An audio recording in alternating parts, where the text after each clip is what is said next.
Chapter 9. Outside, the world had become a formless, swirling mist with no shapes or shadows behind it. While the house itself seemed to have twisted and stretched, it seemed to Coraline that it was crouching and staring down at her, as if it were not really a house, but only the idea of a house.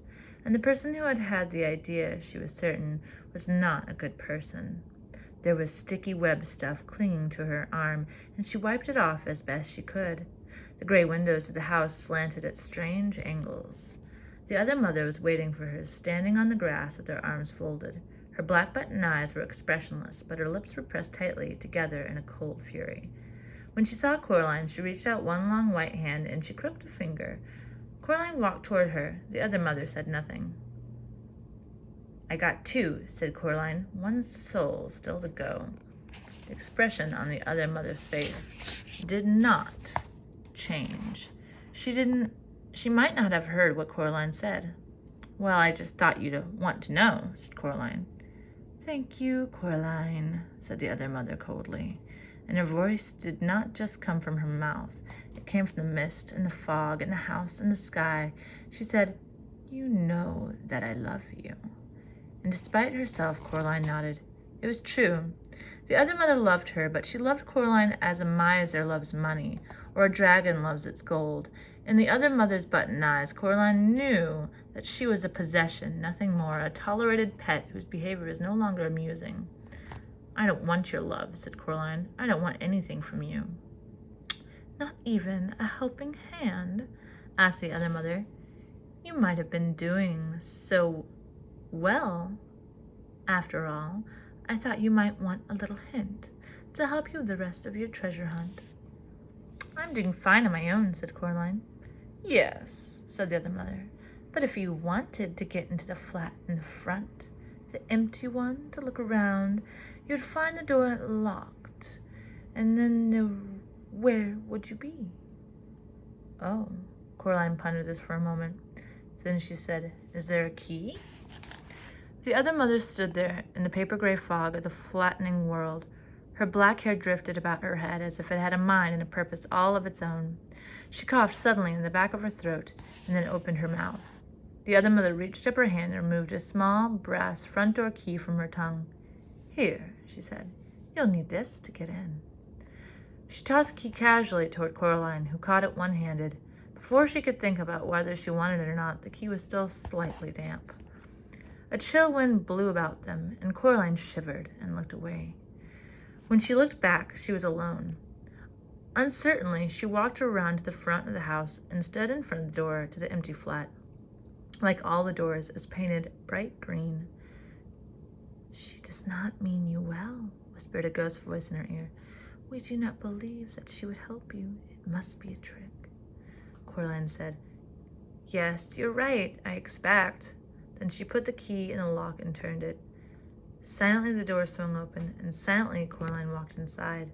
The flat had walls the color of old milk. The wooden boards of the floor were uncarpeted and dusty with the marks and patterns of old carpets and rugs on them. There was no furniture in there, only places where furniture had once been. Nothing decorated the walls. There were discolored rectangles on the walls to show where paintings or photographs had once hung. It was so silent that Coraline imagined that she could hear the motes of dust drifting through the air. She found herself to be quite worried that something would jump out at her, so she began to whistle. She thought it might make it harder for things to jump out at her if she was whistling. First she walked through the empty kitchen, then she walked through an empty bathroom containing only a cast-iron bath, and in the bath a dead spider, the size of a small cat. The last room she looked at had, she supposed, once been a bedroom. She could imagine that the rectangular dust shadow on the floorboards had once been a bed. Then she saw something and smiled grimly. Set it into the floorboards was a large metal ring. Coraline knelt and took the cold ring in her hands, and she tugged upward as hard as she could. Terribly slowly, stiffly, heavily, a hinged square of floor lifted. It was a trap door. It lifted, and through the opening, Coraline could see only darkness. She reached down, and her hand found a cold switch. She flicked it without much hope that it would work.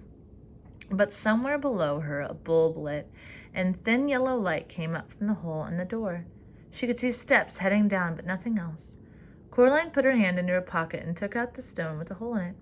She looked through it at the cellar, but saw nothing. She put the stone back into her pocket. Up through the hole came the smell of damp clay and something else, an acrid tang like sour vinegar. Coraline let herself down into the hole, looking nervously at the trapdoor. It was so heavy that if she fell, she was sure she would be trapped down in the darkness forever. She put up a hand and touched it, but it stayed in position. And then she turned toward the darkness below, and she walked down the steps. Set into the wall at the bottom of the steps was another light switch, metal and rusting. She pushed until it clicked down, and a naked bulb hanging from a wire from the low ceiling came on. It did not give up enough light even for Coraline to make out the things that had been painted onto the flaking cellar walls. The paintings seemed crude. There were eyes, she could see that, and things that might have been grapes, and other things below them. Coraline could not be sure that they were paintings of people. There was a pile of rubbish in one corner of the room, cardboard boxes filled with mildewed papers and decaying curtains in a heap beside them. Coraline's slippers crunched across the cement floor. The bad smell was worse now. She was ready to turn and leave, when she saw the foot sticking out from beneath the pile of curtains. She took a deep breath. The smells of sour wine and moldy bread filled her head, and she pulled away the damp cloth to reveal something more or less the size and shape of a person. In that dim light, it took her several seconds to recognize it for what it was. The thing was pale and swollen like a grub, with thin, stick-like arms and feet. It had almost no features on its face, which had puffed and swollen like risen bread dough. The thing had 2 large black buttons where its eyes should have been. Coraline made a noise, a sound of revulsion and horror, and as if it had heard her and awakened, the thing began to sit up. Coraline stood there, frozen. The thing turned in its head until both its black button eyes were pointed straight at her. A mouth opened in the mouthless face, strands of pale, stiff stuff sticking to the lips, and a voice that no longer even faintly resembled her father's whispered, "Coraline." "Well," said Coraline to the thing that had once been her other father, "at least you didn't jump out at me." The creature's twig-like hands moved to its face and pushed the pale clay about, making something like a noise. It said nothing. "I'm looking for my parents," said Coraline, "or a stolen soul from one of the other children. Are they down here?" "There's nothing down here," said the pale thing indistinctly. "Nothing but dust and damp and forgetting." The thing was white and huge and swollen. Monstrous, thought Coraline, but also miserable. She raised the stone with a hole in her eye and looked through it. Nothing. The pale thing was telling her the truth. "Poor thing," she said. "I bet she made you come down here as punishment for telling me too much." The thing hesitated, then nodded. Coraline wondered how she could ever have imagined that this grub-like thing resembled her father. "I'm so sorry," she said.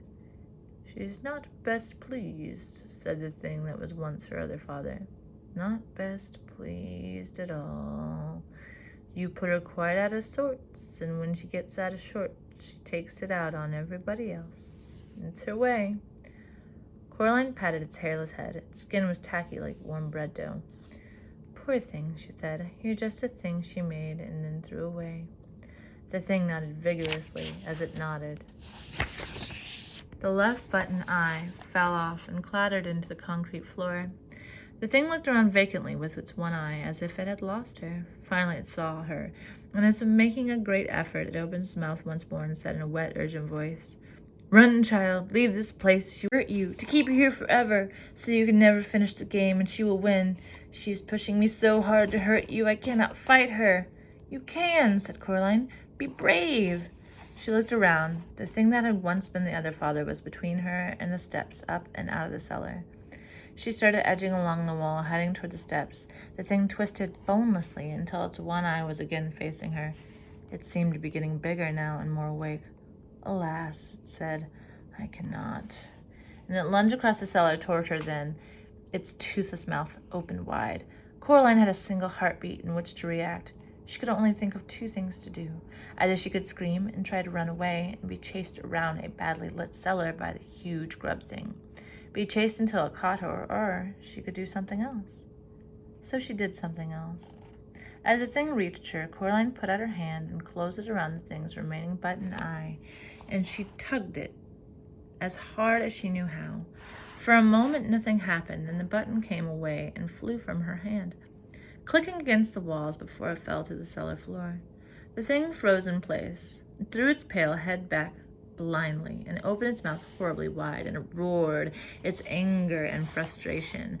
Then all in a rush, the thing swept toward the place where Coraline had been standing. But Coraline was not standing there any longer. She was already tiptoeing as quietly as she could up the steps that would take her away from the dim cellar with the crude paintings on the walls.